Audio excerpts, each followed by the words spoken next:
exclusively on the Pod Station.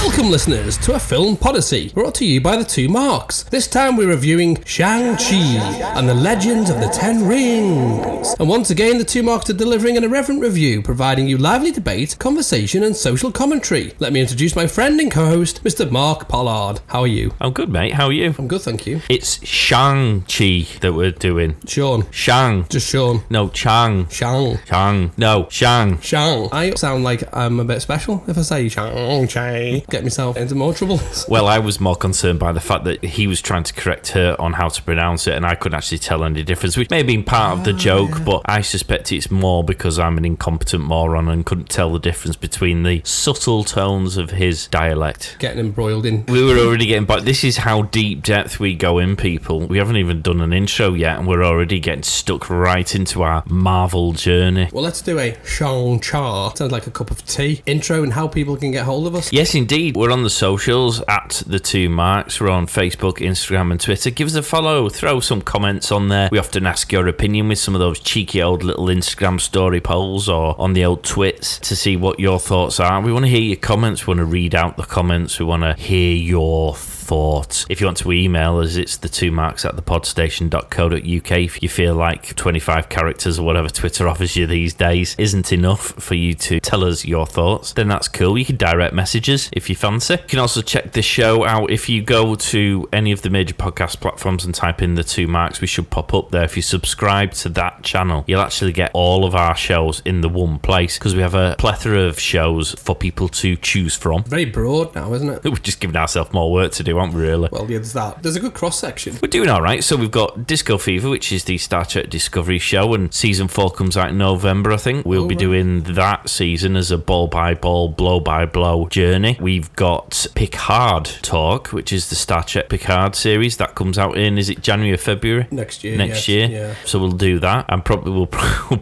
probably won't create a new show for the latest addition to the Star Trek universe, but we will do a ball-by-ball commentary on that because why would we not? We've got a film podyssey, which is obviously this show where we discuss films. We do a Marvel series and we're doing a rewatch at the moment with Ishtar, where we're starting our journey right from scratch, so you can check that out as well. So there is like quite literally a million things going at the minute. We've just done a review of Suicide Squad. That's gone up, hasn't it? It has. It's gone up there. It's there. It's available already. So go and check them all out. There's loads of stuff there and we want you to give us your feedback. We do reviews from time to time on social media to hopefully help you avoid losing valuable time in your life watching what could otherwise be described as dog poo. We are actually doing a public service. We should get funded for this. We should get a grant at least, because all of the films and TV that's being shown across all platforms, we're stopping people watching shite.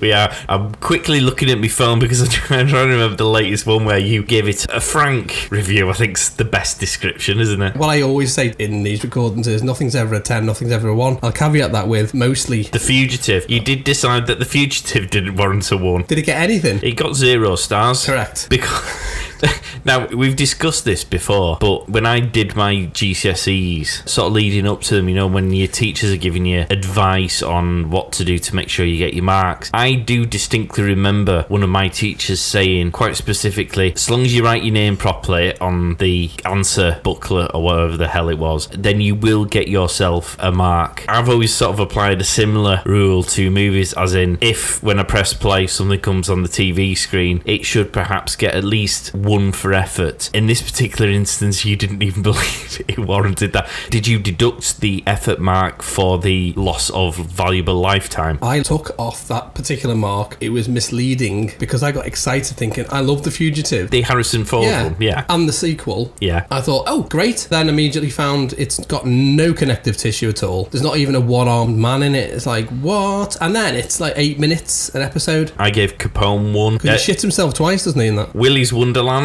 you gave 0 stars. Do not watch that film. I like Nicolas Cage. He's not very broad with his acting because he's the cousin of Scorsese? Yeah. Uncle Bob gets the job. Quite liked him in Ghost Rider. I wouldn't say he's, an Oscar level. However, that is a pile of shite. Anti-Life got 1. Mortal Kombat got 1. You've been quite, However, bringing us full circle, what did you give this one? I gave this 5. People listening to this, we'll do our ratings at the end of the show, and we do it out of 10 on this show itself. Do not assume, by virtue of the fact he's giving it 5 stars, that it's going to get 10 out of 10, because that's probably not true, is it, Mark? No. We haven't done an enormous spoiler there with what Mark will give this show, because that doesn't necessitate the logic that you might otherwise apply. Find myself caveating and explaining the reasoning behind my scoring, but we'll wait till the end. Yeah, don't worry, people. I will hold him to account. So, we're here to talk about Shang-Chi, which we went to see in the cinema, which is a unique experience in itself these days. IMAX as well. Yeah, they haven't opened the gallery yet, so we did have to sit with the plebs. It was alright though, wasn't it? Well, it was only because I booked us into the far, hidden away corner, tucked away from all mankind, because I didn't want to be near anyone. Not through vid reasons, but just because I didn't want to be near anyone. Well, what I did do, which is what annoys me, because I didn't realise you were in the far-flung corners, I went to the opposite end of the cinema, walked to the very back row, and then proceeded to get everyone to stand up, and then realised where you were was actually a set of stairs that I could have literally just walked up. Yes. I repositioned everybody with their hot dogs and refreshments. And, again, for the record, Odeon, you owe us a box of mixed popcorn, because the mixed popcorn that we ordered was not mixed, was it? It seemed mixed with 2 lots of salt. Yeah, it was salt and salt. I gave up eating it halfway through because I was just salted out. Yeah, I felt my heart closing. The arteries are just slowly clogging up. There was no sweet in there at all. I was having palpitations and I wasn't sure whether it was the excitement from the film or the popcorn. Probably the popcorn. Going by how much I felt like I'd been in the Sahara Desert for 6 days, scrabbling around trying to find me drink. Water, I need water. Licking sweat off people. Well, if they'd licked it off me, it'd just been pure rock salt. Anyway, we went to the cinema to watch it. This is our first cinema installment since Spider-Man. Oh, yeah, it was Spider-Man Far From Home. Yeah, it is technically I went to see Black Widow. Oh, did you go in the cinema, did you? Was that another time when you went without me? Yeah, it was, yeah. That's on the review as well. Yeah. I would have given that 5 stars. Which doesn't necessarily mean 10 out of 10, people. No. See you later in the show for explanations. Your first for our back into cinema land is the Suicide Squad. Suicide Squad, which we've obviously done the show for, which we've already mentioned. Sticking with the Shang-Chi. Oh, you're just going to say that? Shang-Chi.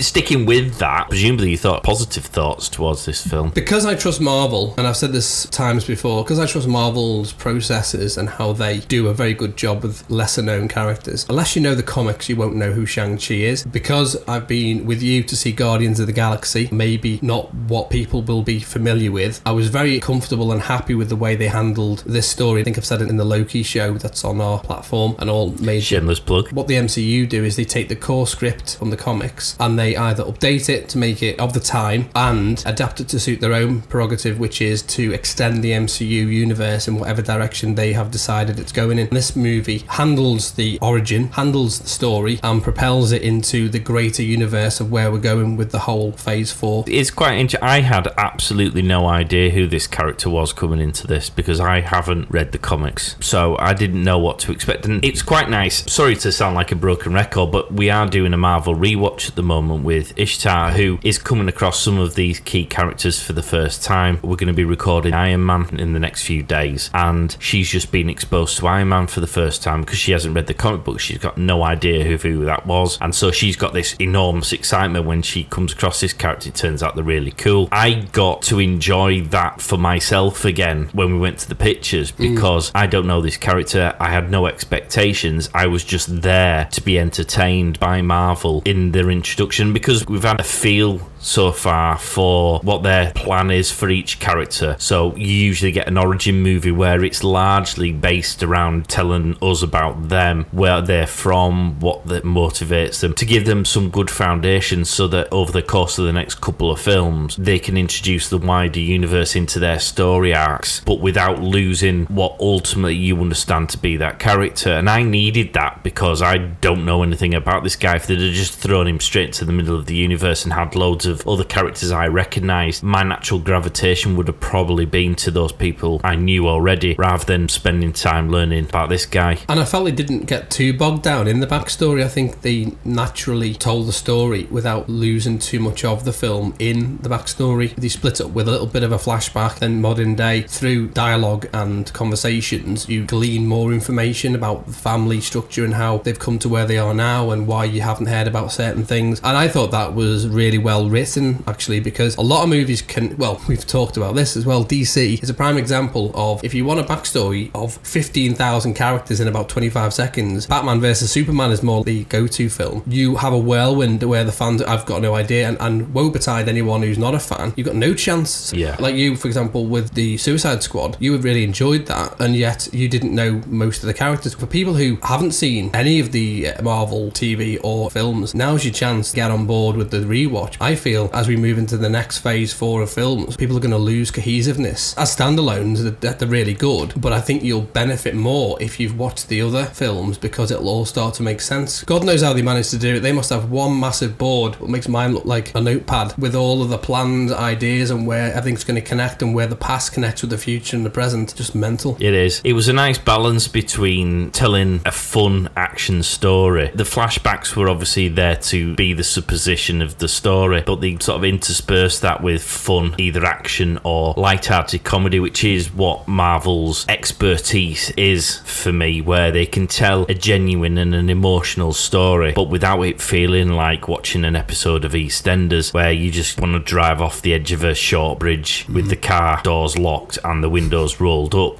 because you feel so manically depressed as a result of finding out that the whole world's gone to shit and everyone's miserable. Whereas with this, they kind of break it up. So Sean, as he's renamed himself, so Sean as in the person, so you got Sean, and then you've got his, for want of a better phrase, his sidekick Katie. They're great fun just from the off. They've got a great dynamic, haven't they? Yeah. Obviously you can tell straight away. Again, this is from the writing and how they build characters, that from the opening of the movie, you can tell that they're really good mates, that they get on, they've got that dynamic, they bounce off each other, living life to the full, or at least how they want to do it. Also, as the story develops, builds their characters. At the end of the movie, you feel like actually you know them better, which again, a testimony to the writing and the casting, and actually the humour is the secret sauce in the MCU. It makes them relatable. It's not slapstick comedy humour, just people being real, almost. Type of banter, the banter we have where people who external to us may think we're being rude to each other or doing each other down, it's that type of banter. Yeah. Katie and Sean have that banter because it's been built up over a period of time, and referenced in the film. She's known him for 10 years, half his life, so we assume he's 20 in this film. By the end of it, that's added value, but the humour, when you're dealing with things like there's lots of fighting and people being killed, you don't resonate that as like, oh, hang on. It's not like you when you're watching, I suppose, a horror movie where there's quite gruesome killings. Somebody falls off scaffold, for example, and you kind of forget about that instantly because of the action and the humour within the fighting. Definitely it's the secret sauce in the movies. Katie is someone I'd specifically like to discuss. She's not in the comic books, is she? You were telling me. I think what they've done with some of the characters, they've updated them or they've added them in. As we go over the course of this, there's a couple that aren't actually in the comics. Well, I found that quite interesting that his sidekick, his best friend, for want of a better phrase, is someone who's not from the comics. She was fabulous as a character, which I feel is probably largely down to the quality of the actor that was playing her. She was brilliant to the point where at the end of the movie, I see them almost as a Batman-Robin type duo. Even though she's got zero superpowers and no skills, she got a bit lucky with a bow and arrow. But beyond that, she's got nothing. And she can drive fast cars fast. But beyond that, you know what I mean? I'm that invested in her as a character. I want to see more of her. That's what Marvel do, is they create characters that you buy into and that you want to see more of. They've created someone who you can relate to because there's a level of reality to how she is, how she's played the character. People can go, well, that's a bit like my life. Yeah, I wear tasteless pants. Well, yeah, there's that as well. Fashionistas, just everyday people, and I feel like we're breaking into songs.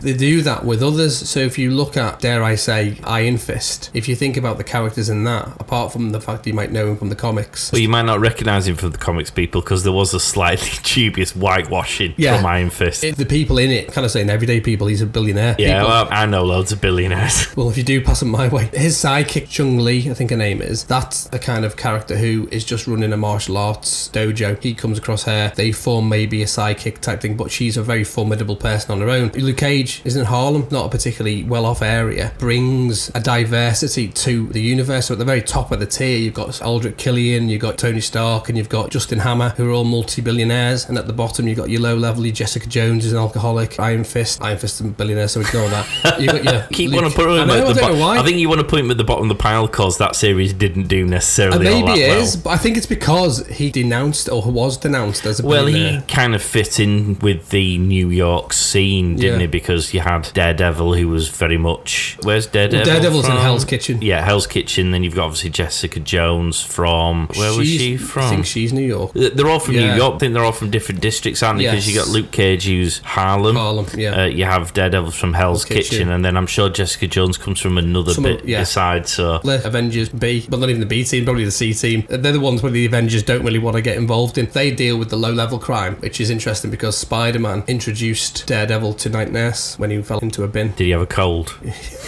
It's a bit of a shit name actually compared to others. You don't very often see the Avengers simply because there's enough of them doing that, because actually it means that the universe is that big. Yeah. Great for Marvel MCU because it means they can just keep trolling out TV shows now, doesn't it? It does indeed. Okay, so we like Shang-Chi as a character. He did alright. How did you feel he compared in so far as the comic book characters that you're familiar with? Well, actually in the comics he's half American, half Asian because his mum's American. They wanted to properly put right the whitewashing from Iron Fist. We had large parts of this film where it was subtitled, which I love that. Is great. As somebody who hates subtitles, I thought that was a really nice touch, because as arrogant Englishmen, wherever we go in the world, we just want people to speak English. It doesn't happen and we get offended, maybe because we used to own most of the world. Our colonial Well, we days. didn't own, we ruled. There's a difference, I think.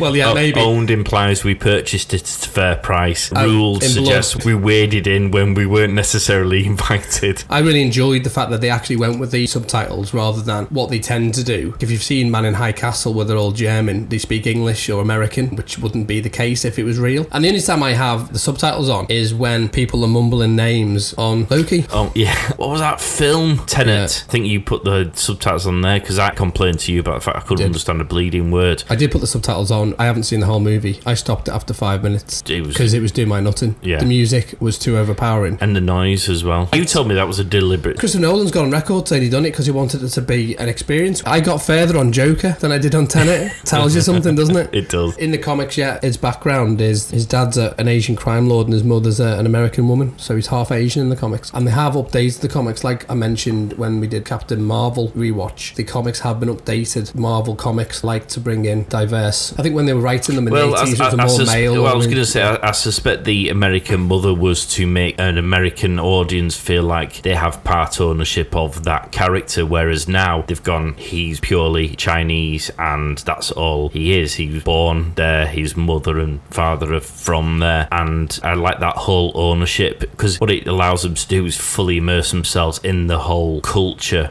which is great because that provides a difference that we haven't had yet, insofar as we haven't had a character from that background or from that culture, and therefore everything feels new, doesn't it, and different instantly, which is good because you don't want the same film over and over and over and over again. You know, we have dabbled in the Asian mystical culture of things in Iron Fist, and we saw a bit more of it in Doctor Strange. This is clearly the direction now for this particular character. And incidentally, a little known fact, or maybe it is a known fact for those who are fans, the character was based on Bruce Lee. Oh, really? So he was supposed to be in the show, if you remember Kung Fu, they've just rebooted it because that's what they love doing. When they drew the character in 1974, it was based on Bruce Lee. Right. And the idea was they were going to do a show. They wanted to have him in the Shang-Chi style of Kung Fu, but unfortunately it was owned by Warner Brothers, who owned DC. He couldn't do it. Okay. This film starts off at quite a hectic pace, doesn't it? Very early on, and I like that actually. You lose all that preamble. Yeah. We have the introduction which tells the story of what we find out is Shang-Chi's dad. We find out the background of Wenwu. Tony Leung, who I think this is his first American movie. We get the introduction and explain who he is, where the 10 rings come into this whole equation. Now, we had a debate at the time because you were saying the 10 rings have been modernised because they are actually finger rings. Yeah, the rings. Actually, technically, there is in the comics the story arc where Iron Man made Shang-Chi some bracelets. I get the impression that what they've done is they've taken source material and they've updated it for the film, but in the comics, they are rings that have different powers. The same as Wang-Wu, they've updated his character, which I'll go into later to avoid any spoilers, to make it less racist. Did that with Black Panther. I have no problem with organic updates. That makes perfect sense and honours the characters as respectful in the time we're in. Okay, because you were like, oh, thank God, those bangles, because they were rolling around his arm making loads of noise. I did say that. I pointed out that when they're not switched on, and I appreciate that's not the right turn of phrase, when they're not glowing,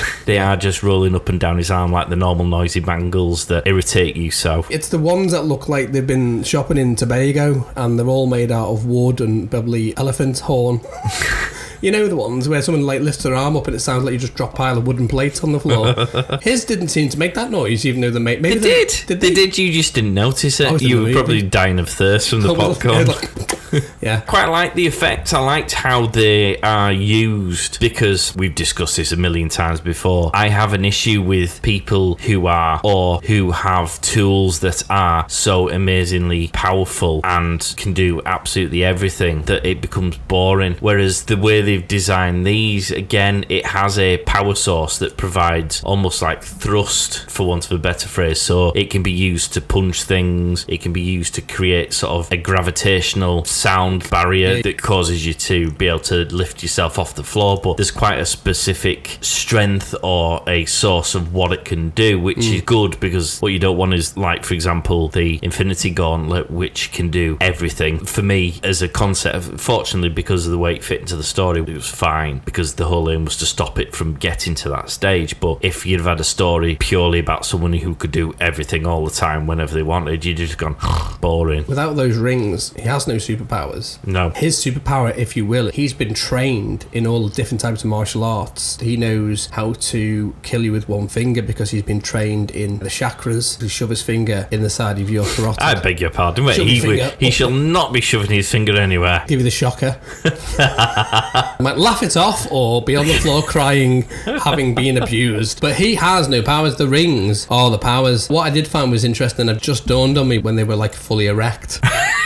The time in which he had them, he was in the 80s fashion when you used to roll your sleeves up. If you were in the 90s or the noughties, you'd have your sleeves down. You wouldn't see the fuckers, would you? No. When he's walking down the street in his trouser pants. You've just mentioned fashion. I mean, you've brought me nicely then. I was going to save it, but I'm going to get it off my chest. Now, as you talk about fashion, I thought the outfits of all of the characters throughout the course of this film were great, whatever they were, whether they be the traditionally Chinese outfits, whether it just be the normal clothes that character was wearing. However, somebody needs to have a word about the footwear on this film.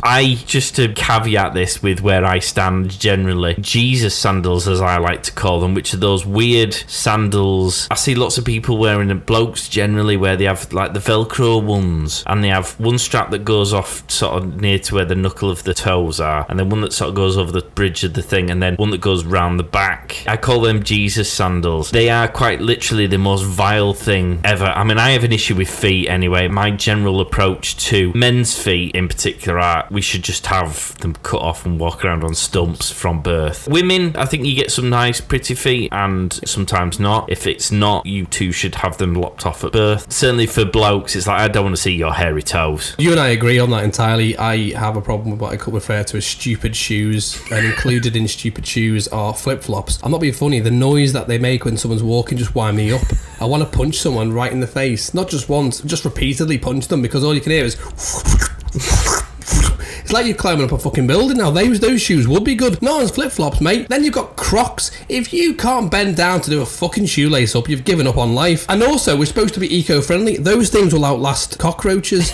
You'll have Greta Thunberg turning one into a little boat, like a little canoe, in a croc. There's my point on bloody shitty shoe wear. Because Wen-Wu looked pretty smart. The first time I noticed it was when they'd captured Sean and Katie and been brought back to his lair, or palace, or whatever the hell it is, his main base. And he comes out in this pretty suave white outfit, looking a bit dapper. You know, he's an older man, dressing well for his age. He's looking pretty stylish, nice and slender, you know, sexy and sophisticated. And then look down to his feet and he's got these bloody sandals on, and I go, oh, dude, no. Go back inside and change them shoes. It's when they panned out and they did the wide shot. We should have watched it in widescreen. It would have top and tailed it. You'd never see his feet then, would you? But because we saw it in IMAX, there's your problem, listeners. Go and see it in widescreen, not IMAX, because we won't actually see his feet in widescreen. 1080p. Even Michelle Yeoh's character, she was wearing them as well. I think I clocked a bunion. Again, she looked fantastic in her outfit. It was businesslike while still very sexy and beautiful and culturally appropriate. And then they went and spoilt it with these horrible sandals. We were discussing this with Ishtar after the film, where we were discussing about why, as a kung fu expert who has to remain, and this isn't a pun, on your toes at all times in case someone comes around the corner and wants to kill you or lynch you or just generally kick you in the head, why you would walk around in these sandals, because surely the effectiveness of your kicking will be impacted by the exposure of said toes. Well, you'd break your toes, wouldn't you? I've got boots on, and I reckon if I give someone a roundhouse kick now, there is a question over whether I could physically achieve a roundhouse kick, and if I did attempt one, how many muscles I might snap in the process. But let's assume for a second that I am an able-bodied, fully limber, fit, athletic person like Sean, and I swing my foot round and clock you round the side of the head with my boots. And then let's duplicate that situation. Let's create a multiverse scenario where I'm wearing sandals and I do exactly the same kick. Which one do you think's likely to knock out the odd tooth? Oh, the first one. But the second one, you're going to lose your shoe.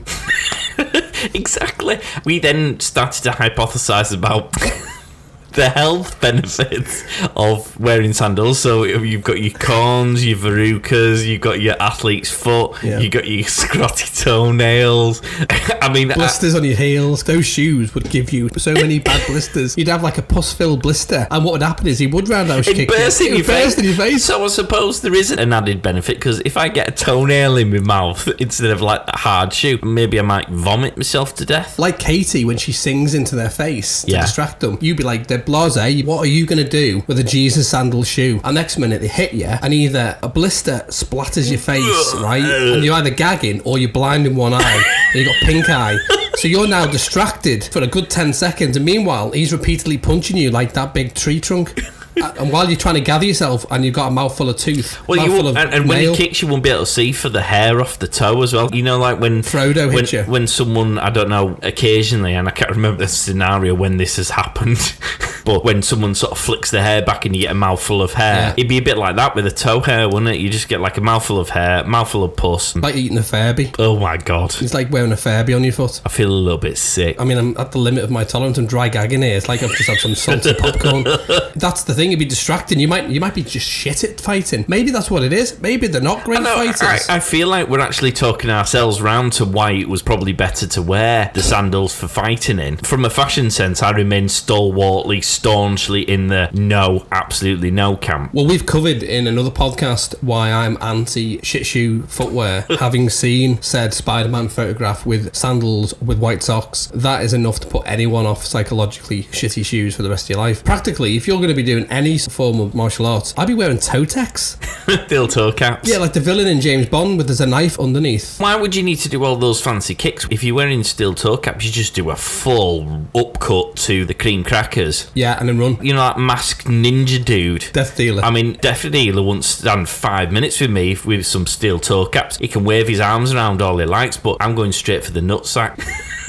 With you mentioning Death Dealer, he, although I thought it was a woman, come on to that later, is the only one wearing sensible shoe wear. Is it? Yeah. I mean, I know. It. We'll refer to it as it, because we don't know. Because I had no idea who the hell this character was. They didn't really give any background particularly, and... Well, that's going to affect my rating later on, but we will cover that in a minute, because it's an Easter egg, but also a little bit of, for the listeners in the Ishtar camp, give a bit of background to the character that's from the comics, but also in the film. By the way she walked, she's a woman's man, no time to talk. Thank you, BGs. I got the impression it was a female by her gait. But anyway, whether it was a man or not, it doesn't make any difference. Dead. But, spoilers. Was wearing normal shoes. Like ninjas have the toe thing. They have soft shoes because they're quiet. They do not wear Jesus sandals because you just trip up. And also the 10 Ring guys, they weren't wearing Jesus sandals. They were wearing sensible shoes. You wouldn't climb scaffold, I'm telling you, in those shoes. But I agree with you entirely. It's not a good idea, and it lost points because of that. I do, however, feel that all fighting styles should adopt the singing random songs into the face of the aggressor. That is a good way to distract someone when you're spitting toenail out your mouth. Because when Katie mentions this at the beginning of the film, you kind of laugh it off as one of those funny scenarios, and then I did genuinely just then forget about it. And so when she actually does it in the face of these ninja warriors, a little bit of wee came out. I was laughing that hard. I heard you. Oh, it was so funny. You had a few laugh out loud moments, didn't you? I did. The Hotel California scene was definitely when Mr. Trevor Slattery was another one. When I saw him, I did laugh out loud again. I thought that was hilarious. Who apparently is from Liverpool now, not Cockney. Yeah, okay, so for the benefit of our English listeners, you will be able to probably appreciate this. For the benefit of the American listeners who probably don't necessarily pick up as much on the accents, suffice to say, I'd have to rewatch Iron Man 3 for this. You said he was Cockney in that, and he very definitely was trying to be a Scouser from Liverpool in this one. He did a very bad Paul McCartney accent, and it was a woeful Scouse accent as well. To caveat that, if you go to Liverpool, because we're not from Liverpool, we're from Wirral. Well, I'm from Yorkshire, so I'm absolutely not. You have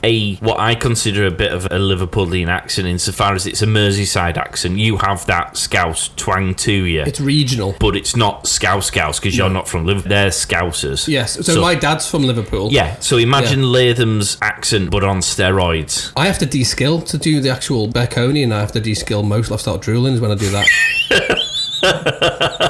And I have 5 eyes. When you go to Liverpool, depending where you go, and also when you say Liverpool, you sound Scouse, so you can't really win with that, can you? But if you go to, for example, Bootle and Crosby, theirs is a different dialect to if you went to Allerton. Yeah. And then if you went to Notty Ash, it would be different again. What television tends to do on reality shows mostly is get the most Scouse person ever. Well, Line of Duty, the wife of the guy. Yes. Now, I won't say any more than that in case people haven't seen it and spoil it, but she clearly isn't Scouse because that's a horrible Scouse accent. What she tries to do is go proper hardcore Scouse and then fails miserably. So she aims high, goes in hard, and to continue the metaphor, royally knocks herself out unconscious on the wall in the process. Although the guy in it is from Liverpool. Well, he is. And he's actually, that's the Scouse. Yeah, that's his proper accent. So he was great, but she, I mean, whoa. She just took a in there every now and again just to try and make it sound. It's like, nah, love, you're clutching at Scouse. And if she is generally Scouse, she still did a bad job. Yeah, I don't think she is Scouse. She didn't do a great job. That's the problem. And anywhere outside of Manchester, everyone thinks you're from Liverpool. Anyway, it doesn't matter whether you're from Yorkshire or not. As soon as you get to Birmingham, they think you're Scouse. But for the purpose of this, Trevor came on board. Now, we'll all remember him from Iron Man 3. He was the Mandarin. Correct. Until the big spoiler at the end, where he's not the Mandarin. It turns out he's an actor who has been hired by Killian. Aldrich Killian, yeah. Well, we then assume is the Mandarin, but actually... He's not the Mandarin. And he never says he is either, in fairness. It's alluded to based on the whole pantomime-esque style of the fact that the smoke and mirrors going on. Trevor Slattery has been paid to give the media-style look of the Mandarin. And there was, suffice to say, a shitstorm about this. I mean, I thought it was a brilliant bombshell to drop in the film because you assume he's this big bad. And because it's Ben Kingsley who's playing him, you assume it's going to be a big one. And Who played Gandhi.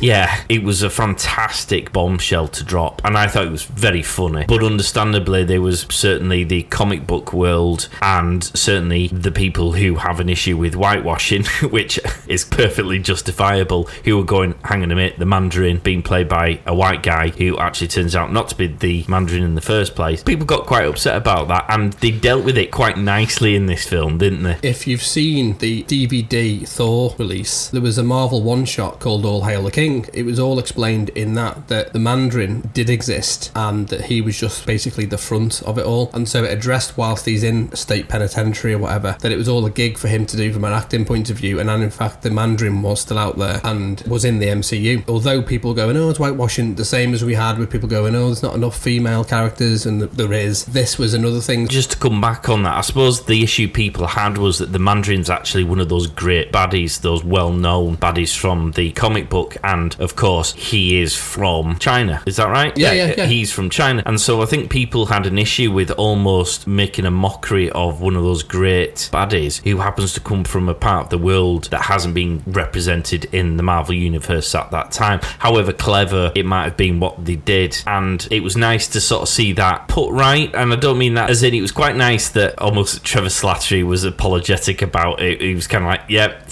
you know, it wasn't the best way of doing it. I was just pretending to be someone. And it was also quite nice for the real Mandarin to come forward, and it turns out he's actually a real badass. I always look at it from the linear point of view of a MCU trajectory. They know where they're going with all of these characters. They plant seeds very early on that don't pay dividends until 10, 20 years later. I fundamentally love the fact that I just let them crack on with it. I don't get offended by things. I don't get upset by things. I get offended when there's purposely doing stuff. I know, but I suppose it was the disappointment of, if people like the Mandarin as a character, I suppose in Iron Man 3 they would have felt that they've squandered, because quite often in Marvel they've had potentially good baddies who they've killed off and then we haven't seen them ever again. And Correct. I suppose the fear is that Iron Man 3 was, here's the Mandarin, it's not, and then you're never going to see or hear from the Mandarin again. And I think it's quite nice that they've picked that up and gone, no, you are going to see the Mandarin, here he is, and he's a badass who wears shit shoes. But then you see, I just think that they know where they're going with everything, and the stuff that they've mentioned that we haven't even seen yet, but I have a feeling we will, that was mentioned in Iron Man 1. Another example, Red Skull, we saw him in Endgame. We now know he exists again, or he didn't die. We saw him in Captain America, but then we never saw him again. I was like, oh, well, that was a bit of a waste. Well, now we saw him in Endgame, so we know he still exists in the MCU. They had the little tease of the Mandarin. The way their trajectory was going to where it ended with Endgame, all they've done is plant seeds, throw in tethers to stuff so they can call back to it at any time. I think that's given them a lot of opportunities where, unlike DC then throw all of this connective tissue in without having anything established, which is harder to create a following or even keep on track with where they're going, and it's all disjointed. Now people can go, yeah, Ten Rings was mentioned in Ant-Man 2, Ten Rings has been in Iron Man 1, Iron Man 2, Iron Man 3. It all connects now, and now we've rounded that story arc off. We know the Ten Rings exist. They may have adapted over the centuries. We go back 1,000 years according to the film, and the Mandarin has very cleverly used smoke and mirrors, being hidden behind all of this to build this huge empire. People go, Jesus, where'd that come from? It's always been there, but we've discounted it because we've got this guy who's an actor, Shakespearean actor, playing the fool. I think that was a great thing, and yes, it was a disappointment to fans. Maybe if you want to say rectified, I think they've rounded that story off, and while they've rounded that story off, they've continued the story as well as thrown off other branches that will connect into other films. I just think that's very clever. As we talk about this, I realise how many strong characters there are in this film. Generally, you've got Shang-Chi, who as a good guy is very likeable. You want him to succeed, you want him to do well. I felt very warm, fuzzy feelings towards him. You've got Katie, we've already discussed, who's just absolutely hilarious. Love her. We've mentioned Mr Slattery. I thought that was great. Didn't even need to bring him in for comic relief. You know, it's Ben Kingsley. You've got a knighted actor. Essentially, it's a bit of a bit part. He's just so funny. Someone like that can often become a Jar Jar Binks type character where they're so ridiculously the comic character that they almost become stupid. He never really did that, even though he was a very comical character. Everything he did, again, made me laugh out loud. I thought he was brilliant. It's all about timing, I think. If you're going to do comedy well, it's all about timing and not over-intellectualizing jokes. It's about spatial awareness and the humour at that moment. So if you regaled it to someone who hadn't seen the film, it probably wouldn't be funny. However, if you were both watching it, because I think there was a moment with his character where you were just laughing hysterically in the corner like a loon, because I heard you across 3 seats, but he's not trying to be funny. The Planet of the Apes thing you were laughing at. Yeah. The way he delivered. Oh, the monkeys. Yeah. Yeah. So he was delivering the fact that we know, if you've seen the Charlton Heston film, that, or even the Tim Burton reboot, the monkeys aren't monkeys, they're people in CGI or great makeup costumes. Yeah. He's regaling the story, and that's why that's funny. That's what got him into acting, and arguably he's not the greatest actor. Trevor's a great character, but you've also got Dad, Wenwu. He's a great character. He's sort of the baddie, but then doesn't become the big bad, which is when it lost me slightly in this film. Mum's quite a cool character. She only plays a small part in this, but when she's kicking Dad's ass when they first come across each other, that was quite good. I enjoyed the scene with them, actually. And when you say Shang-Chi doesn't have any real powers, I'd sort of call being able to control the surroundings a power. It's not specifically... I know, but I can't do it, so that qualifies. I mean, I know there's other things I can't do, like bend down and touch my toes, which doesn't necessarily mean everyone who can do that has a superpower, but... Well, I'm using the comics as my source, so in the comics he hasn't got any powers other than the rings. In here, what they've adapted is that his mum is spiritually powered by the fact that she's in this mystical, magical, let's call it a magical realm, because essentially it is, because there's a bit of a Easter egg that shows that it's a new realm. She has this ability. I mean, I wouldn't mind her working in my back garden because she'd suck all those leaves up right away. Yeah, you could save yourself a fortune on the leaf blowers. Yeah. So as soon as that you've got that massive tree, comes autumn, it's all over your garden, get her in, whoosh, gone. She'd make a fortune with the gardening services. Yeah. Then you've got Lee, who is the sister, Shang-Chi's sister. Jiangling. Yeah. She's a badass. Well, she's in the Golden Dagger Club, isn't she? Yeah. She owns it, so. She's badass. Then you've got Ying Nan, who is Michelle Yeoh's character. She's Auntie Nan. She's called Nan, which I thought was funny. Yeah. She's the auntie, but she's called Nan. Even Guang Bo, he was hilarious. This is the guy who introduces them to the club. Yeah. There's actually an interesting thing I'm going to throw into that because we won't be coming back to this. When they go in, people might not have picked up on it. Katie says she doesn't speak Chinese. He speaks to her in Chinese and she seems to understand. But it's not her fluent tongue, is it? When they're getting out the lift because she's worried it's going to fall off the side of the building because she doesn't speak fluent, John says, it's fine, I speak good ABC, which means American-born Chinese. Ah, right, okay. People were laughing at that and I'm thinking, you probably don't know what it means. No, I thought they just meant American, but yeah, I'm glad you've clarified that. There was actually quite a lot of really strong characters, some of whom we won't see again because they're dead, and others, which is a shame, and others who we will. So Razor Fist, I mean, I didn't really know who Razor Fist is, but I presume he's definitely a comic book character. He is, going back to the 70s. Got a bit more of a backstory to him and some Easter eggs with regards to Razor Fist, notably his car, sponsored by BMW. If you'd like to be a sponsor of the show, it's the 2 marks at botstation.co.uk. We would drive around in BMW. I would. I'm not a snob. I wouldn't normally drive a BMW because they've always been rude in the car showrooms, but if they want to give me a free car, I'm happy to retract that statement. That's how shallow we are. Razor Fist has his pimped up ride in this, doesn't he? And there's a lot of BMW logos everywhere. Got some backstory on him later. Yeah, it was quite a strong film in terms of, bearing in mind this is the first installment of this particular franchise. Yeah. It came in all guns blazing. Don't forget also, Marvel, they do casting very well. There's always going to be the naysayers that say, shouldn't do that. Ultimately, I think, to get Ben Kingsley, Oscar winner. And then you've got people might know from other TV shows or movies. I mean, obviously we know Michelle Yeoh. Yeah. The others, I mean, the guy who played Wenwu, this is his first American speaking film. All right. What you've then created is characters you didn't know much about, actors you didn't know that well, but it worked. The acting of the characters was great. Intermixed in that is people who you do know, so Wong. You mentioned Wong. We see Wong in the Golden Dagger, was it? The Golden Dagger Club, yeah. That was alluded to, although we didn't know that's what it was in the trailers. Well, they did what they've done with a few. Well, they did it with Endgame, didn't they, with Thor. They've CGI'd stuff out purposely because fans would immediately know what it meant. With the teaser trailer, which was like the 15-20 second trailer they did, the good thing with COVID, we're going to benefit this year from a lot of Marvel movies. This one, they've had to push out the trailers pretty sharpish. The first one, the teaser one, they'd cut him out with... They put Abomination in, didn't they? They didn't do the full-on fight scene with Abomination. You just saw him in the distance. The wide shot just showed two people fighting in a ring, focused on Shang-Chi and Katie. Whereas the fuller teasers, they were showing Abomination, because obviously fans would go, whoa, get proper excited. And then because of Spider-Man, they had to release the Spider-Man trailer because it was being leaked. You also see Wong in that, who's going through a portal. I'm surmising that might tie into where he's leaving, and he's leaving to go to Shang-Chi in the whole timeline. Because Wong's a great character. We loved him from the Doctor Strange movie. We did. It was nice to see him in this one. This is set in 2023, by the way. Yeah. As is Doctor Strange 2. Right. Multiverse of Madness. So there is the chance that in the trailer for Spider-Man and everything else, which is set in 2023 as well, that when he says to Doctor Strange, don't do the spell, and walks through the portal, and walk through the portal, he's going to Shang-Chi. Yeah, to have a fight. Possibly. The thing with that is, it's a bit of a gig they've got between the two of them. They don't hate each other. They're both fighting for a bit of money. Maybe they're fighting to raise the profile of the Golden Dagger Club and do a favour. Arguably, the Sanctum Sanctorum don't need money per se, but they're not allowed to make money because that's a breach of their code of ethics.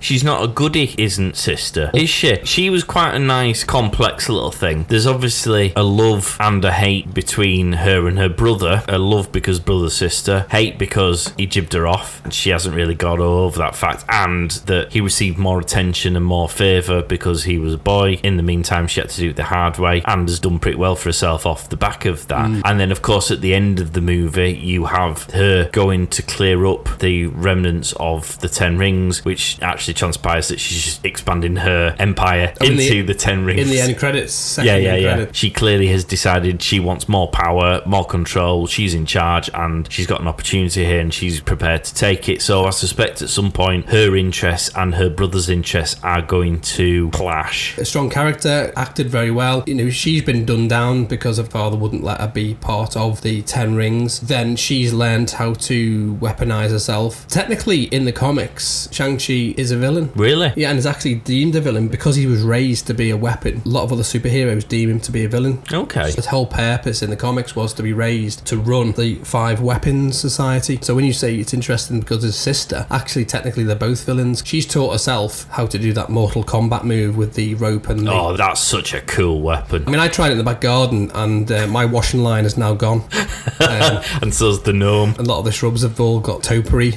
Come full circle because now there's a power vacuum. We've established Shang-Chi's good. She's now going to be running the 10 Rings. You'll notice from the end credit scene, there's now women soldiers who are all masked up. They're all ready for COVID. Basically a big fuck off to a dad. But that's quite an interesting dynamic. When we joined Sean at the outset, he's doing a straightforward, easy come, easy go job, and Katie's doing the same job. They're quite happy with that. They don't appear to have any huge aspirations. They don't have any huge ambitions. There's no pretenses that they want lots of money and lots of power, etc. And it was quite nice that at the end of the film, their personal makeup remained very much intact. They're quite easy come, easy go type characters, and so off the back of her now finding out that Sean is this kung fu guru and she can now fire an arrow and a bow, they're like, oh, let's go and do superhero shit. Certainly when one comes through and he's like, you need to come with me, and they're like, yeah, well, we're not doing anything else, and then they're off. Yeah. And they're quite happy to jump from adventure to adventure because that's the way they live their lives, which is fabulous. Whereas Sister, on the other hand, she's built this golden dagger empire. Yeah. Now there's a vacuum where her dad's gone, and she's true to her character's gone, I'm having some of that and I'm adding it to me bloody empire. And so it's quite nice because the two characters from when we first met them are still very much true to where they were at the beginning of the film. There's not been this, you start the film with this personality and you end the film with a completely different personality because you've seen the error of your ways, blah blah blah. No. They've stuck, they're like, right, this is me and I'm having some of that. She'd built up that fight club from scratch, got there on her own. Katie and Sean have lived this easygoing lifestyle, as you say. So for them, it's easy for them to continue the adventures where she's just continuing her trajectory. They become counterpoints to each other. Also wonderful when it's siblings, because there's that rivalry. And there's that personal affection. We've seen it between Thor and Loki, haven't we, where they are very different people with very different aspirations, ambitions, and I suppose moral structures. But there is still that love, which makes it very complicated when they come up against one another. Iron sharpens iron. It actually gives you a better story. You have got that sibling rivalry. You wonder, how would you, within the superhero scenario, could you kill your brother? How would you feel if you were up against your brother face to face? It's alright if maybe if someone else takes them out, but if you've got to do it yourself, I think it's going to be moving forward because we know they're going to return. They've done that twice now. They've done a James Bond style ending. The 10 Rings will return. We know something's going to happen because of the TV show. We could find through the TV shows that ties into the movies. It's quite interesting though. We've just described Lee and her ambitious tendencies, her refusal to be considered or indeed to settle for being less powerful or less strong or less capable than her brother. And yet the 10 Rings is quite an interesting element in that equation. When you gives up the rings, well, he sort of has them taken off of him, to be perfectly honest. I mean, he gives them up voluntarily in the end, but that was only because he's had his ass kicked thoroughly beforehand. She lets Sean take the ring, so he's now the possessor of them. It'll be interesting to see whether she changes her mind at some point in the future and decides that she would like to have them, that she's as capable and as worthy and wants them because of the power that it will add to her already existing wealth of power, because they're in the midst of a battle and everybody's interest for her to allow him to have them at that moment in time. But I wonder whether that might not be something that she gets her sparkly little eyes on at some point. Well, that may be part of the storyline. The other thing as well is she's been opened up to the dragons with severe dandruff, the dragon scales technology. She knows how to get to the spiritual place. Talo, she may have stolen or taken for herself.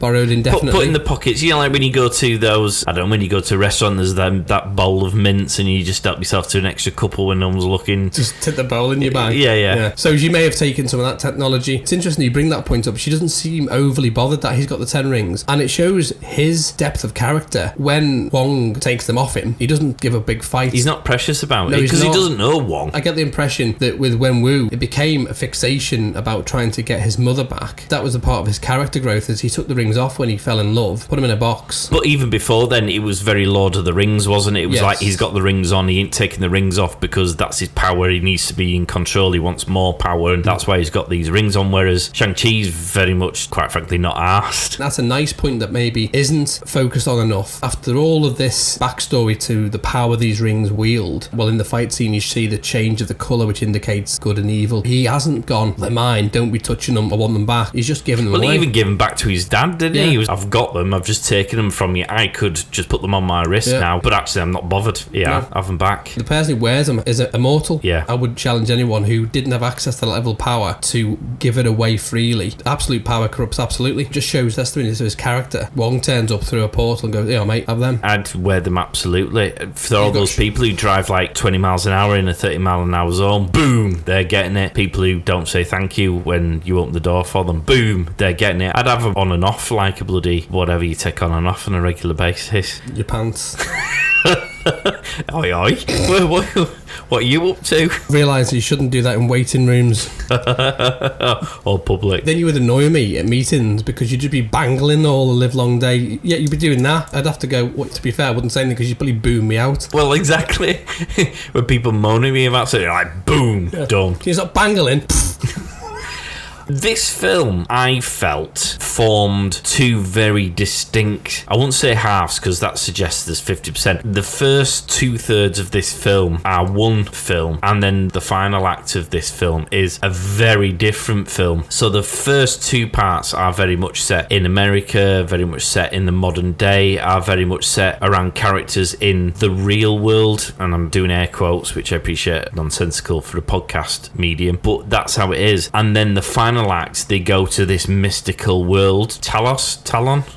Tallow. I knew I'd get it right eventually. Also called Dalu Tian, which means the great canopy of heaven. Got you. But they go there and it just goes very mystical. Very mystical. We have creatures we don't recognise. We have dragons. We have dragon skins. It just goes very magical. Now, I'm going to put my cards on the table and say I absolutely loved the first 2/3 of this film and was less invested when it went all magical because I feel disconnected, I think is the best way to describe it, because I don't walk past mystical dragons on a daily basis. Why not? I struggle to see it real. The reason why I like Batman better than Superman is because Batman's real. If I became a multi-billionaire person, I could very much see myself doing stupid shit like Batman, whereas I couldn't be Superman because I don't have superpowers. And it's sort of the same scenario here where I can see myself going to this Chinese temple full of these ninja warriors and obviously I wouldn't, but finding yourself in that situation. So my imagination allows me to attach that reality to it, which makes it feel real. As soon as you go mystical, there's that danger of disconnect. I like your position on that, because for someone who's a Harry Potter fan that has moving staircases. But Harry Potter is a school, essentially, and they explain why you don't know it exists as a non-magical person, because you're not supposed to, because they don't want you to. And in order to get from the non-magical world to the magical world, they explain like the train platforms, etc., etc. So there is a logical explanation for that, and even that world is grounded in very sort of real rules that make it feel more realistic. So when you're a kid, you don't just have all these magical powers, you have to learn those powers, and there are people who are better than others, and there are people who are better at certain things than others. So what you do is you find yourself like in the real world where you might be better at maths and I might be better at science, and actually we might both be shit at both of those things. It's the same with that. So there is that reality grounding that makes it feel like, okay, if there was a magical world, I can kind of see that. Whereas here, I don't know, it just, certainly when you had these dragons flying around at the end, it felt very, what's that bloody film where... Never-ending Story. No, the Japanese one where you've got the people fighting in the robots. Pacific Rim. But the kaijus. Yeah, so it feels very Pacific Rim, it feels very Godzilla-y, and I hate that shit. Well, see, for me, you like Harry Potter that has paint paintings that move, has little snitches that fly around and moving staircases and ghosts that talk to you in toilets, you accept in your understanding of the magical realm there. However, stuff that's grounded in Asian mythology, I've got a list of all the creatures just for extracurricular. But I like mythology. I like mythology to be mythology. What they've done is they've made mythology real, and it's very hard to explain. I can see a little bit, but you see, I'm looking at, like, for example, Asgard, right? And Thor is all very Norse mythology, and they've made that real, and that's a different realm, the Bifrost, so they've made that real. But that's an alien planet, so you kind of go, all right, that's an alien planet, so that is going to be weird and wonderful. Guardians of the Galaxy set miles away from us, so it's going to be weird shit. You just have to accept that there's going to be lots of stuff you don't see, you don't recognise, you don't understand. This is planet Earth, and there's loads of shit. It is a different realm. Well, this is the thing, you see. It is a different realm. Right. One of my Easter eggs explains when they have that whirlpool. Yeah. That's another realm. And I suppose I didn't enjoy the big final fight scene at the end with the dragons, which was preset by the world's worst script lines. I mean, we joked to one another at the time that it was clearly Friday afternoon and everyone wanted to go to the pub, so they were like, well, how do we finish this scene off? Well, what we do is we go, oh no, what's that? Oh, it's a big dragon. We should fight together. We should band together, even though we've been killing each other. No, I'm not going to. Oh, wait, no. Yes, let's get together. Okay, hurrah! It was super shit, was that bit. What you're talking about is the tone of it shifted. So you've gone from, I think, which is probably the second act, where, you know, you've created this story where you've introduced everyone, you've got the backstory, and now you're doing the journey. So you've got the MacGuffin, they've got to find this mystical place. You've got people being thrown off scaffold, being killed. Then the third act is people being essentially stunned, shooting magical power shit at each other and stuff. But they weren't getting killed. The tone of it shifted from being, we're literally going to just kill you, to let's just wrap you up in some electrical tape, and then when we all work together you can just release them, they can get up. I mean, I'm not being funny, the Soul Reavers did more damage, but it literally on a dime went from, I hate you, I love you, let's get together, dance, DN me. Yes, let's do tea. I've just invited you to like my Instagram page. This is me with Death Dealer. Oh, hang on, he's dead.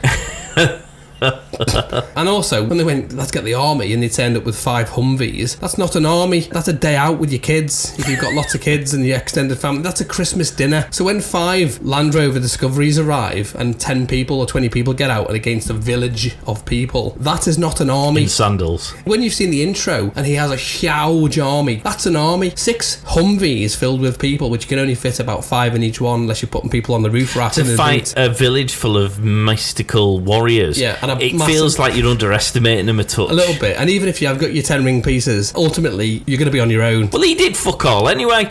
I mean, he let everyone else fight while he just walked through the middle to go straight to the thing, so he wasn't even planning on using the 10 rings for that purpose, which is why it begs the question, why don't you bring more men to just make sure that if you were going to do Sweet Fanny, that you could still get through and do your bit.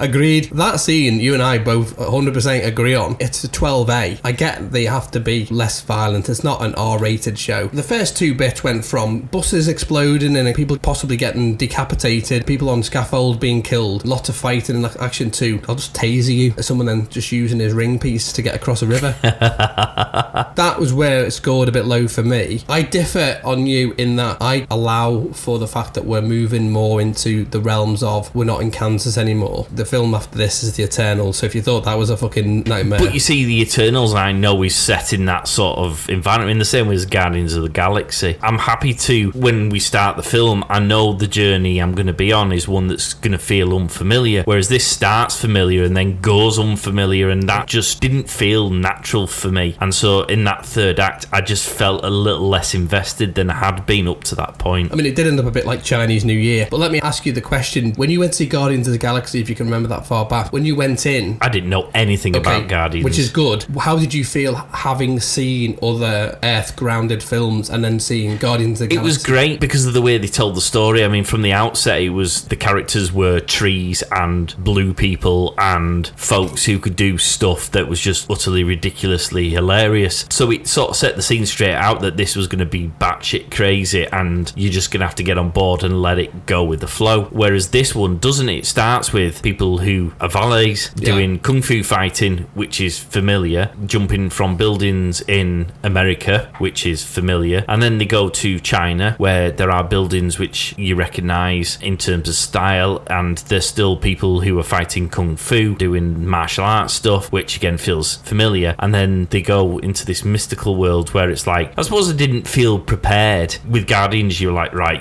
you're just gonna have to go along for the ride here, whereas I felt I was on a particular journey, and then halfway, well, 3/4 of the way through the journey, they went, nope, you're not on this journey, you need to get out of the car, get in another car and go in a completely different direction. I think it was being asked to move from that car to that car that left me going, fuck, I was comfy in that car, why do I have to get in a new car? I love my analogies, don't I? This is weird. And because nobody writes in, they just stand. I'm just going to keep going with them. No one challenges them. I did feel that like the third act became a little bit like Big Trouble in Little China or Gremlins, because you're moving into the Asian culture now where it is very mystical. You've got to embrace that simply because that's their culture. It's an Asian character, half Asian if you include the comics, but a character that is now moving into that realm, and is a realm established by the water portal. Yeah, I'm just not sure it needed to be in this film. I would have actually been happy if they'd maybe just left it, perhaps introduced it in this film, but then maybe kicked in big style for the second movie, so it felt a bit more natural. It's like we're now telling you a new story where he's gone into this new realm, and I now understand. I didn't even realise it was a different realm, to be particularly honest, and so I feel like I hadn't been fully explained. And bearing in mind, I'm obviously an enthusiast, and bearing in mind, I've got you sit next to me so I can fire moron questions at you. Not everyone does have that facility, and not everyone has that motivation, so you do wonder whether Joe Public, who isn't as invested in the Marvel universe, isn't sitting there going, yeah, that was alright, wasn't it? I pigeonhole those people as the same people who walk out of a Marvel film. Oh my god, how many people did that in the cinema? Exactly. You are idiots. Yeah. For the record, you're all fuckwits. 25 movies in, God knows how many TV shows. What the fuck are you doing walking out? And then there was people walking back in, because presumably people going, oh yeah, you know, there's a post thing, oh yeah, we best go back in. You what? Well, it's that awkward stupidity where you're loitering in the corridor because you don't want to go back to your seat because you're going to be passing people who are also leaving. It's like, okay. When you get to like movie 25 plus TV series and they've all had them, it's like, come on, people. Yeah. They should come with a sort of an intelligence test before you come in. Have you seen a Marvel film before? Yes. Do you know there's post credits? Yes. Okay, you can come in. Do you know? No. Okay, you're staying outside. And never return. Never return. Never darken our door. Couldn't believe that. But they're the people who probably go and see it as a popcorn movie, not a salted, double salted popcorn movie. That's fine doing that. I just feel that they're missing out. It's like watching the second of a trilogy of films. It might be a good second film, but you don't understand because you've missed. Yeah, you don't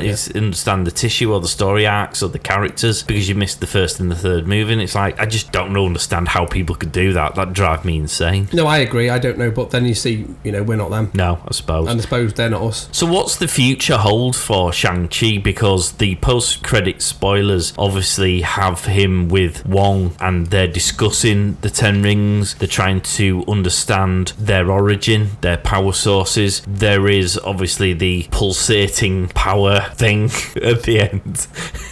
Very well described, of course. The pulsating ring piece. Yes, which they're trying to understand. And so the fact that they've brought them to the inner Sing-Sanctorium thing nicely ties them to Doctor Strange's world. And perhaps you think has tied them into another character which people won't necessarily yet be familiar with. Wong automatically ties you into Doctor Strange. He's also, as I said, been seen in the Spider-Man trailer. We know there's connection there. He's also, as I said before, got a relationship with Abomination. When they leave for the portal, the cell looks like what was designed in Avengers by Nick Fury that was supposed to hold the Hulk. Because you remember the scene with Loki and he went... Yeah, Loki's in there, isn't he, in the first Avengers film. And he says, you know, do you think this is going to hold me? And Nick Fury says it was designed to hold someone bigger and more powerful than you. It looked like a cell. Now, it could be on the raft. We know that that raft wasn't in existence when Abomination was around. That could tie into She-Hulk and also connects to General Ross. But then when we get to the post-credit scene, there's quite a lot to unpack. pack because we have Captain Marvel, we have Mark Ruffalo's Bruce Banner, we have Wong who's talking and he's playing around with all the rings and realises he's got everyone's ring. He's just fingering all the rings. He's just like, yeah, he's having a good rummage, like a glove puppet. He explains that the moment they were activated, it sent off a signal and everyone's trying to work out how old they are. They ask Shang-Chi and he says, well, my dad said he had them for about 1,000 years. Bruce Banner says they don't look like Chitauri. Captain Marvel says nothing on our database that looks like it, and they say, well, we've got nothing in the Sanctum Sanctorium that looks like any of our codex that would look like any technology we're familiar with. It means that it predates, it's ancient. Because of the power of it and the look of it, the only powerful character that exists is Galactus. Now that's a name I'm familiar with. There will be two reasons for that. I haven't heard Scooby-Doo who that character is. Well, you will have seen Galactus before because he's in the Fantastic Four. Okay. And you will have remembered the name because when we did our Black Widow pre-podcast or Captain Marvel podcast, I made a prediction that I think Galactus was going to be one of the big bads. And the reason why I thought that is because he has...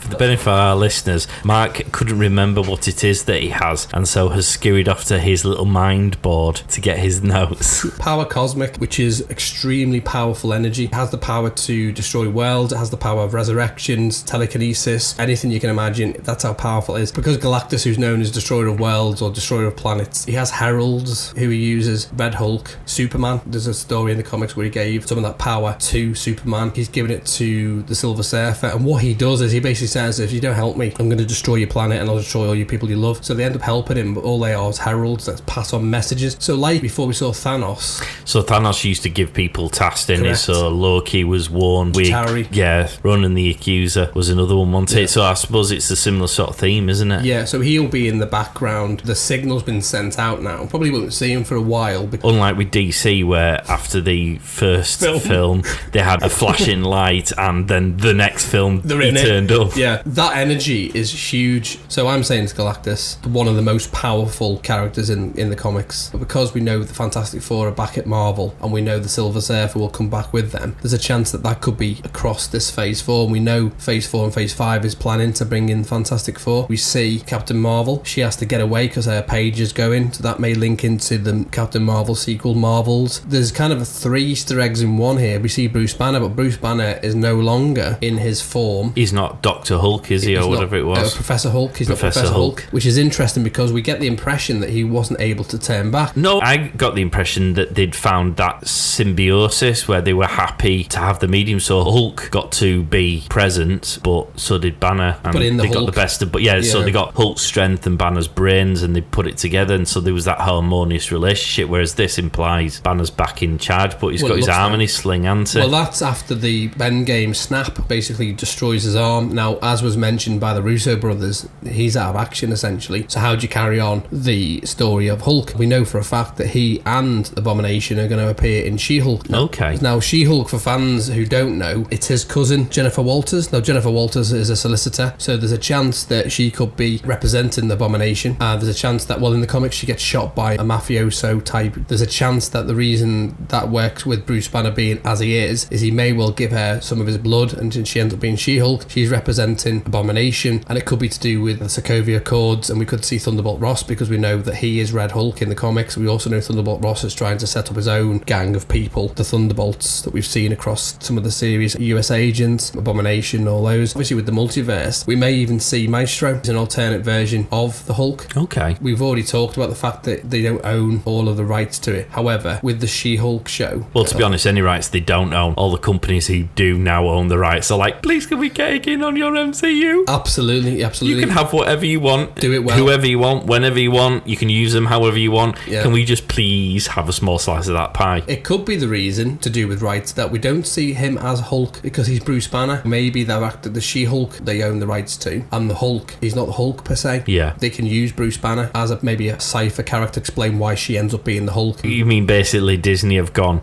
we don't need to use Hulk because he's broken, so we ain't paying no one no more dollar, and so they're going, I'm flicking the V's here, you were on our gravy train, we don't need you anymore, gunsling your hook, we're going to use the character that we do have a vested interest in and that we can use, kind of an X-Men type of thing. That's hilarious. Yeah. What did you say in 01? Shithousery. Yeah, it's a grandioso form of shithousery. They're allowed to use that character simply because they have She-Hulk, and therefore he is, and I'm led to believe Jessica Jones may also be involved in that because you're a private detective. We know for a fact Tim Roth is resurrecting the Abomination. Because he broken Hulk as well. What they've essentially done is they've gone, you've had your fair share of money now for the ownership of the Hulk. You can now have Hulk back, but good luck trying to make a movie that's either as good, because you're either going to have to reboot, recast Hulk completely to make it stand separate from the MCU in order for that character and the use of that character to make sense, or you've now got a broken character that you can't do anything with. Good luck. Yeah. And also, and you need our permission to do that because he's part of the universe that we own. That's fucking brilliant. I think who owns the rights to the publication of it, I think they have to get permission to say, can you do another movie? So technically, if Universal don't do a Hulk movie, I'm sure at some point they'll automatically go over to Marvel anyway for fuck all, for free. So Marvel will just go, we'll have him back, thank you. Oh, and guess what? Doctor Strange has suddenly got a magic spell that fixes his arm. Welcome back to the game, Hulk. Could be. They are the Galactus of the movie world, aren't they? But this is why I don't get upset with Marvel. They know their shit. Yeah. I mean, Spider-Man, we were talking about the new trailer of Spider-Man. There is the very real possibility that Sony take Spider-Man and start building their own little universe, their own little insulated universe. The problem is, if Marvel haven't finished with that Spider-Man character and they go off and spoil that character, Marvel will find a way of working him out of the storyline because they'll be like, you've broken it, we're not interested. Yeah, they'll annex it. Or they'll go away, do their own thing, and everyone will go, yeah, but it's not really. When you go into the supermarket and you have the buy your own brand, and then you've got the posh brand, and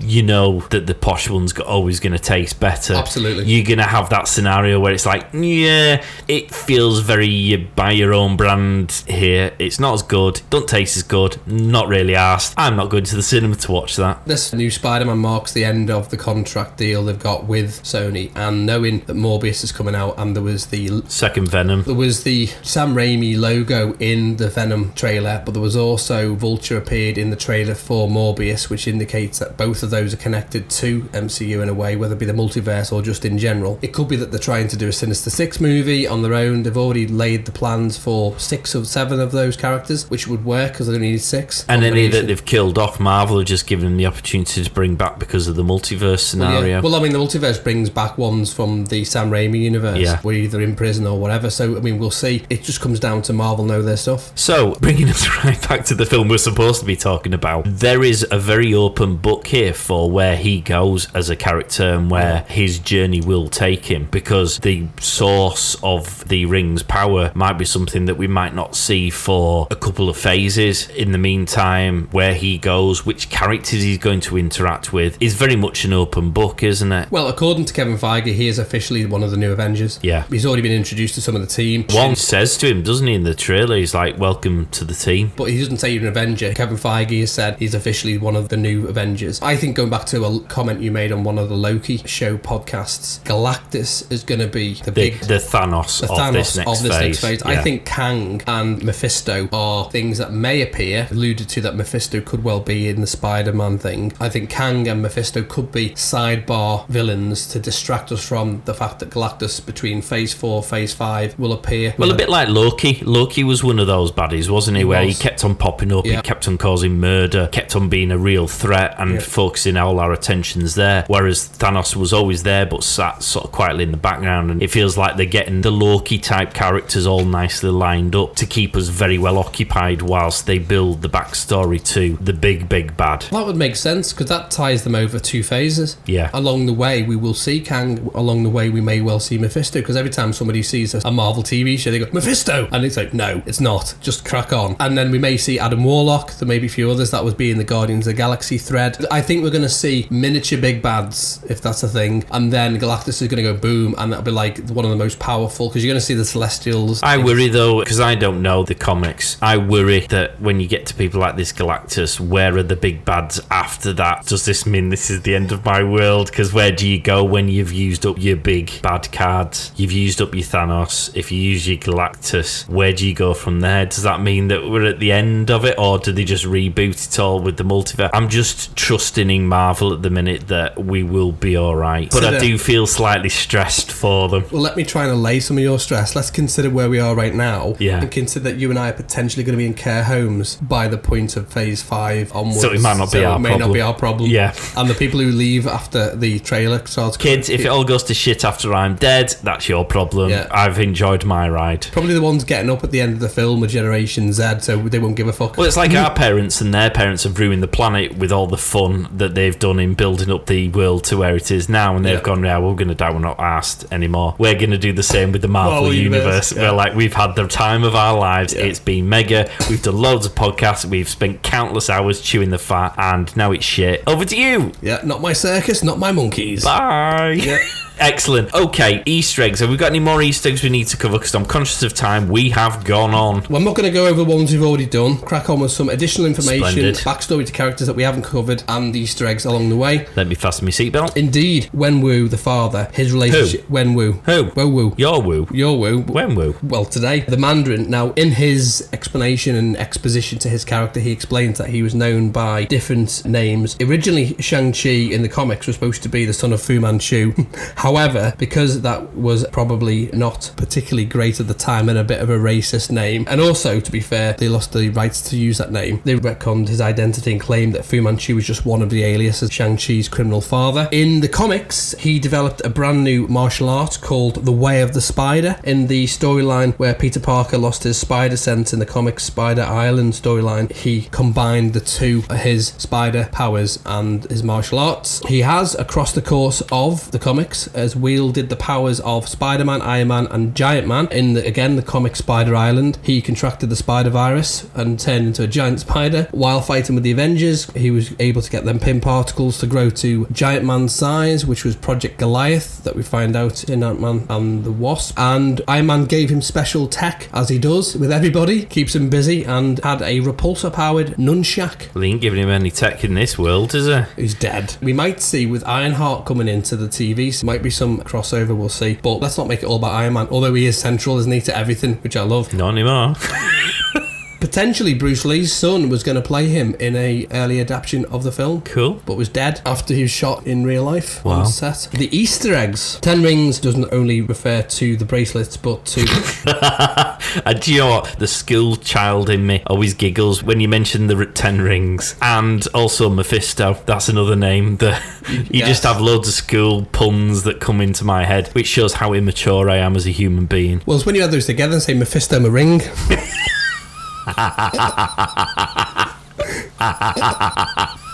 Which is the name of my porn film. It doesn't refer just to those bracelets, but also to the criminal organisation that we've seen across Iron Man 1, 2, 3, Ant-Man And I 2. didn't notice this. I mean, you pointed this out to me and I was like, oh, I feel really stupid now. It's been there, but this is why I say Marvel's great. The things have been there all along, and you referenced it in one of the rewatch shows that you said to Ishtar, you have to watch every single thing. Yes, but you know I give out advice freely to anyone who comes within a mile of me. I will sit them down and give them lots of advice on stuff and then fail to follow it myself. Yeah, okay. Basically, now you know. The flag was seen, although an alternate version in terms of it's been updated across the ages, as it would do. It was seen in Afghanistan. Rebranding. We know how important it is to Absolutely. rebrand. Well, it has. In Afghanistan, it was being used by a terror organisation that kidnapped Tony Stark. Aldrich Killian was part of it, and as we've mentioned with regards to the Mandarin in the one-shot, in the comics, the rings are actually alien technology of a species called the McLuhan. In the comics... Of the McLuhan clan. Clan MacLeod, of only you and I would know, of Clan MacLeod, a ship that crashes, and the Mandarin salvages some technology from an explorer called Axon Carr, who was hiding in a cave in the Valley of Spirits in China after being fatally wounded. I thought you were going to say fatally lubed. Fatally lubed with his Mephisto. With his Mephisto rings. Talo, we mentioned before, is in one of the god realms and is a pocket dimension adjacent to Earth in the comics, which is why I said to you this is not part of Earth, it's a new realm. Is that where Polly comes from? Who? Pocket Polly. Pocket Polly, maybe. Comes from the pocket I realm. Again, Generation Z don't know who we're talking Go, about. what? What is that? Google it. It's an interdimensional nexus point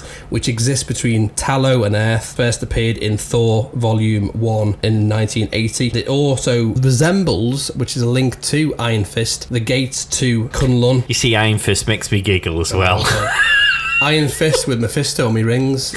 So that's where it kind of comes in. I've got a whole list of mythical creatures that I'm not going to explain for time. And there's loads of endgame references. Yeah, well, they do in the restaurant where they talk about it, don't they? And there's some posters on the wall. Yes, that actually I noticed was set up that as they were going in, weren't they? It was into the flat, wasn't it? Yeah. Well, they make reference to the blip anxiety groups that were set up by Steve Rogers in Endgame. You'd be coining it if you were a counsellor or a psychologist, wouldn't you, in that universe then? 50% of the people come back after 5 years. You've just got got a whole... You're making some money off that, aren't you? The bus fight, we see a little bit of a cameo from the guy who appeared in Homecoming. He's the guy filming it. Ah, yes. So I thought I recognised him. He was the street vendor who Yes. says to Spider-Man, do all the flips. Okay. Same character. You also see why bendy buses are a bad thing, evil, in fact, and banned to another realm. Just a danger to humanity. Yeah. The Muramasa Blade, which Razor Fist has in the comics, because he appeared in Master of Kung Fu 29 in 1975. Originally, he was an assassin whose arms were surgically replaced with blades. Now, over the period of time when they've updated the comics, he appeared with just one, and the blade glows red, based on an actual blade called the Sengo Muramasa, based on someone who's made these really good weapons. So it's like the best craftsmanship of weapons. Does it glow because he has some pimped up his arm like he has his ride? You know how you get these idiots who drive around with the cars with the blue Suspension. neon lights underneath the car. Has he got that? So he's got little red lights coming from the bottom of his arm that focuses on the blade just to make it glow. It looks like he's pimped it up, doesn't it? Yeah. The blade does, over the course of the comics, get updated, but that was the first version of it. That's the Vauxhall Astra that you've bought, and you've spent like 10 grand doing your Vauxhall Astra up with those lawnmower stupid exhausts that make it go. You just basically shit your fucking car instead of just spending 10 grand on a better car. I say that, it's like, you see these I know people... that makes you feel old. No, but I say true. the same thing. You see these people in the mum's Corsa and they put a Hoover extension on it. And basically, they've got a surfboard on the back. It's like, just buy a Subaru. Yeah. You've literally made your car shit. Take that money and just buy a Subaru. Because your car now looks wank. And your mum's not happy because you can't get a shopping in because you've put super woofers in the boot. As mentioned earlier, we get mention of the Golden Daggers Club, where we see Wong fighting. That is a reference to the 1976 Master of Kung Fu comic. Black Widow gets a cameo. Helen, who was in the Black Widow film, she's seen fighting in one of the cages. From memory, I think she's fighting the Extremist soldier, which again is a link to another Easter egg to Iron Man 3, where the Extremist virus was being used. Yeah. The people who could sort of regenerate. Well, it was the genetic engineering that was first being created for plants by Maya Hansen in 1999, and obviously Tony Stark helped reduce the fertility of the formula. But then Aldrich Killian took it, using his company AIM, made it a genetically enhanced super soldier serum. Yeah. But if it went wrong, they all exploded. That was the problem. The idea was being used for a clandestine team called Centipede in the comics. But basically, we see one of the soldiers there that looks like he's got the Extremist virus. We see Abomination. Now, we haven't seen Abomination. Who was that creature then that was in the cage if it wasn't Abomination that was fighting Wong? It was Abomination. Oh, was it? They've updated him with the gills now. Right, okay. Yeah, because he refers to him as Emil. Yeah. So Emil Blonsky is Tim Roth's character. Okay. Before he takes more of the super sim. So basically, when he takes the super serum, the guy with the big head leader, he says, don't take any more because it'll be an abomination. Little cheeky nod to the film. And he goes over the top because he wants to beat him. The reason why he's still in that form may well be that he can't change back because he's taken too much of it. Yeah. He basically doing the Al Pacino film where he goes, have a look at my little friend. What's that one? Scarface.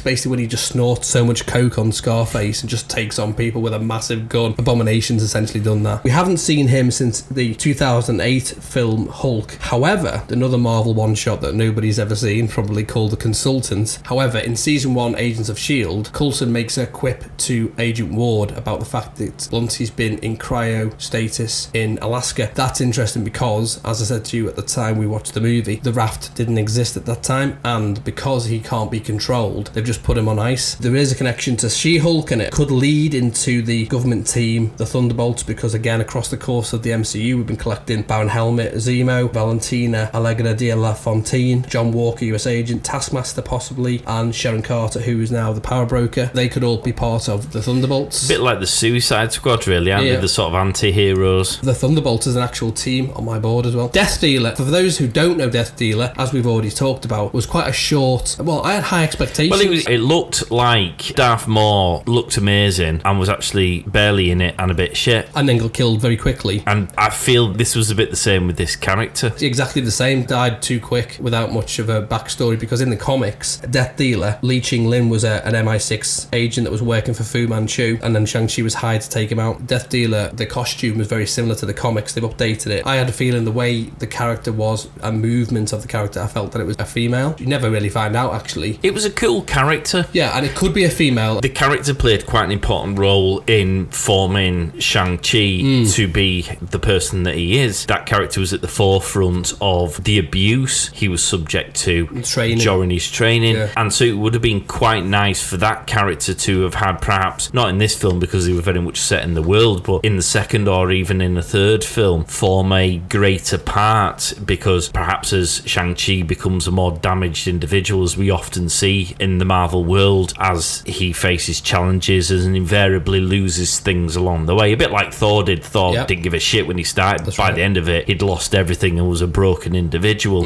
And it would have been nice to see him as a slightly more damaged, potentially angrier person, having to face or deal with someone who was, in essence, the abuser as a child. It would have been a good face-off there, wouldn't it? Yeah. But again, that shows the character. He's willing to give away this magical, powerful item, but he's also faced off someone who has repeatedly across the course of his upbringing. But it was child abuse, wasn't it? I mean, they were whacking him with sticks and making him punch walls. I mean, I thought I was being subject to ill will when I was forced to do my homework when I got home from school.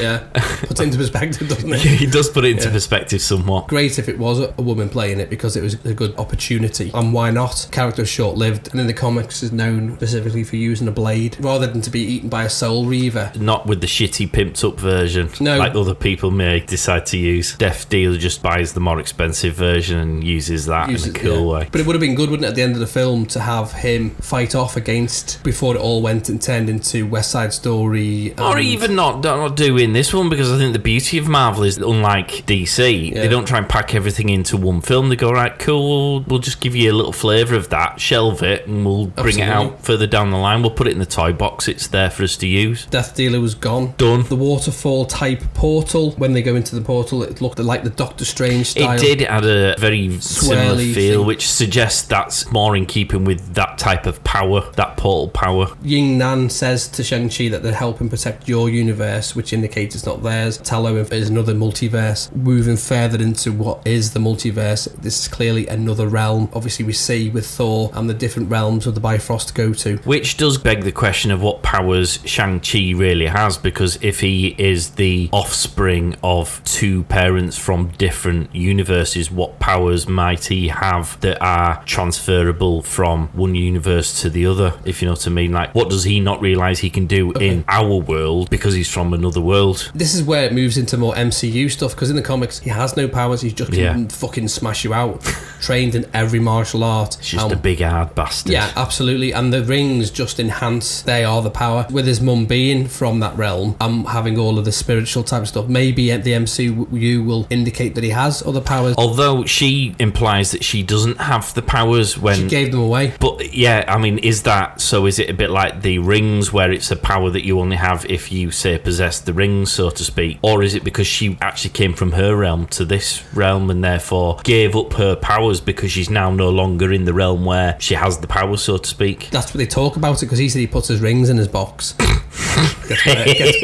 You see, once it sticks in your head, you can't get rid of it. He puts his rings in a box and she gives up her powers, so they're both equally matched. What could be good in terms of moving forward, and we were talking about the fact that his sister doesn't have the rings and he does have the rings, maybe his sister goes looking for the power that his mum had, and maybe he has the rings and doesn't have any other powers other than the rings, and his sister... Stop saying rings, will you? Circular bracelets.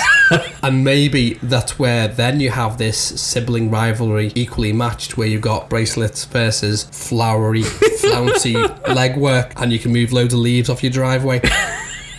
The Mandarin obviously mentioned that he has lots of different names. Just to confirm, what he has been known as in the comics was Fu Manchu, Master Khan, the most dangerous man on Earth, Warrior King. They basically reinvented the character as Zheng Zhu, who was a powerful Chinese sorcerer and leader of the Five Weapons Society. Another one that I think has been updated is a little bit of a debated subject. The dragon in there, I thought, was Fin Fang Foom, which is not appropriate to say because it's a little bit racist title. So there's some debate whether that was the case or not. But but there was an Easter egg in Iron Man 3 with Fin Fang Foom in the Chinese theatre, because again, it's a character from the comics. The Great Protector is what they called it in this film, which was created by the alien race, the McLuhans of the Clan McLuhan, and was a dragon-like species called Space Dragon. So maybe that's what it was. Imaginative. Space Dragons. But I thought it would be quite nice if it was an updated version of the original Fin Fang Foom. But again, I will leave the listeners to decide of whether it was or it wasn't. Cool. We've covered all the others. I'm not going to go over them. Let's give our ratings. What would you give this out of 10? Just to remind people, you gave it 5 out of 5 on the old socials. So with the scoring out of 10, where does it feature? I've given this an 8 because I really loved the movie as a standalone. I loved it as a wider part of the MCU. It lost points because of the Sandals.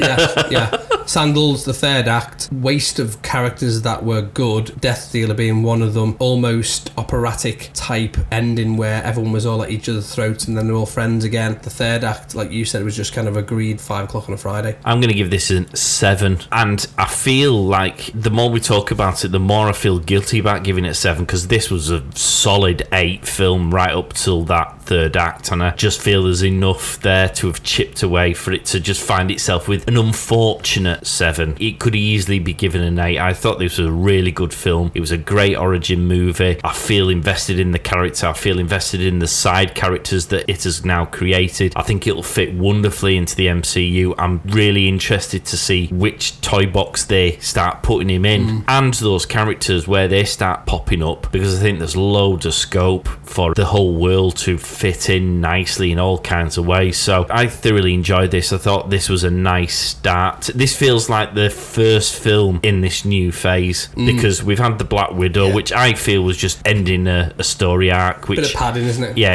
it felt a frustrating ending of a story arc that I didn't feel needed. I would have liked it to have been pre-Endgame so that I could have enjoyed that storyline and it felt relevant, because it was a good movie and the storyline is relevant, but it's relevant before a time where stuff's now happened. We did the pre one. It just took ages to come out, hasn't it? Yeah, spoiler alert, that's how I feel about that. And obviously the Spider-Man Far From Home, which obviously was, that kind of still felt like it was very much tied to, because he's an existing character, we've already seen him, and because he already had pre-existing relationships that very much tie in with that. This feels like a fresh start to a new chapter in the MCU, and that's why I perhaps feel that this was almost the Iron Man to this new phase. It's like bang, new character, bang, new story arc, bang, off you pop. They've probably done some housekeeping. So I see Spider-Man film housekeeping, Black Widow housekeeping, and now we're starting, because the next film's Eternals, followed by the next Spider-Man. We're moving into the heavy lifting of the MCU phase 4. Yeah. Partly the reason why this got an 8, which we haven't really mentioned, is the fight choreography and the action. Oh, it's amazing. Yeah, I mean, the action fight scenes were just phenomenal. Absolutely phenomenal. And it's all happening. When he takes a shot to the nuts, I genuinely felt that. In fact, I'm sure I verbally went, oof, which is a good sign. Yeah. And I'd say go watch it, people. If you've listened to this, A, why would you listen to a show about a film you haven't seen? And B, we've just spoiled the shit out of it, so sorry about that. Well, give us a review on the socials. Give us your comments on the socials. It's at The Two Marks, Facebook, Instagram, Twitter. Give us a review on the platforms you're listening to. That's much appreciated. Get in touch, direct messages. Check out all the other shows and episodes. As we both mentioned previously, we're doing a Marvel rewatch from the very beginning. Go check that out, because it'd be quite nice to go through. I always find it quite nice to apply what I now know to these early ones, and we've also got the benefit of watching it with someone who's doing it through the first time, so I'm getting a little bit of that excitement pang by proxy of her going, oh my god, really? Is that? And then I remember how I felt, which was pretty much the same. And then so go check that out. We'll have some new Star Trek stuff coming when these new shows land. We're going to continue to do these Film Podyssey ones with films as they drop. Suicide Squad. Well, the next one for us will be Eternals. The Eternals. That's November. Can't wait. Loads coming, people. Thank you to COVID. Yes.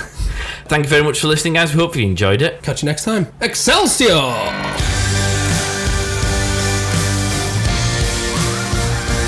Check out all our shows exclusively on thepodstation.co.uk.